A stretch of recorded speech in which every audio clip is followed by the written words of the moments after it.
Okay, picture this. You're relaxing, it's a quiet afternoon, and then you hear it. That buzzing. A single fly has invaded your space. You grab the nearest weapon, a magazine, a shoe. You wait for it to land. You swing with all your might and poof, it's just gone. How on earth do they do that every single time? Well, let's get into it. The reason it feels so impossible is because from the fly's point of view, it kind of is. This isn't just about having quick reflexes. We're talking about something way more fundamental, a completely different perception of reality itself. That lightning-fast attack you just launched, to the fly, it looked like it was happening in slow motion, like your hand was moving through molasses. So to really understand this, we've got to wrap our heads around the idea that time isn't this fixed, universal thing. The way any animal experiences time is tied directly to how fast its brain can process what it sees. And, well, in that department, the humble fly has a superpower. The science behind this is called critical flicker fusion, or CFF for short. Now, think about watching a movie. To us, it looks like smooth, continuous motion, right? But we all know it's actually just a bunch of still photos shown really, really fast. Our brains can't keep up with the gaps, so it just blurs it all together. For a fly, that's not what happens at all. And this is where it gets kind of mind-blowing. Look at the difference here. A human brain can process about 60 images or frames per second. That's our limit. A housefly, it's processing anywhere from 250 to 400 images in that same second.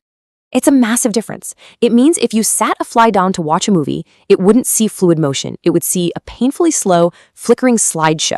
So let's put that into the context of you swatting at it. While we see our hand moving in one smooth, blurry motion, the fly is seeing it completely differently. It sees a series of crisp, individual pictures. Hand here, now it's a little closer, now it's a bit closer still. It gets a frame-by-frame breakdown of your attack.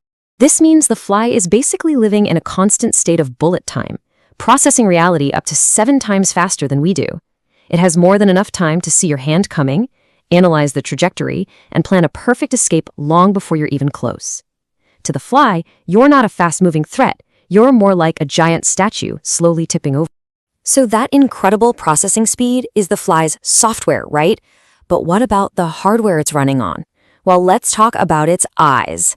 A fly's eyes are an absolute marvel of evolution. They're what we call compound eyes, made up of thousands of tiny individual lenses called ommatidia. And this chart really shows the evolutionary trade-off the fly has made. See, unlike our eyes, which are like high-resolution cameras, a fly's vision is actually super low-res, almost like a pixelated image. But here's the trade. For giving up that fine detail, it gets 2 huge advantages. First, an almost 360-degree field of view, and second, an absolutely elite, world-class ability to detect motion. This wraparound vision makes a sneak attack pretty much impossible. You can't creep up on a fly from behind, because for the fly, there is no behind. You're already in its view. It's literally watching you from thousands of different angles, all at the same time. Okay, so the fly sees you coming in slow motion from every direction at once. But seeing a threat is one thing. Acting on it is a whole other ballgame. How does it translate all that visual information into that vanishing act we all know so well?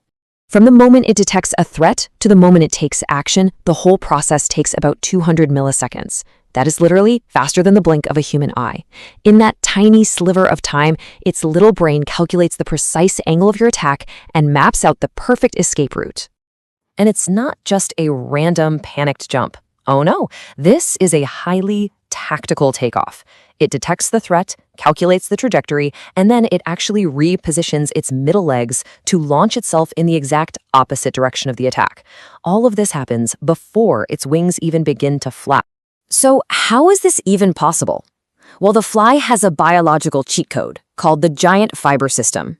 These are massive nerve cells that basically act like a dedicated, high-speed hotline connecting the eyes straight to the flight muscles. The signal doesn't have to waste time going through the thinking part of the brain, it just triggers an automatic, hardwired escape reflex. The fly is already moving before it even consciously decides to.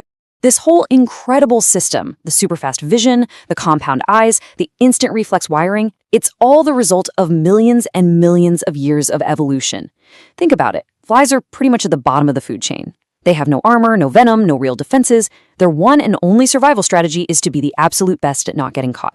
So, the fly buzzing around your kitchen today isn't just any bug. It is the direct descendant of a long, long line of champions.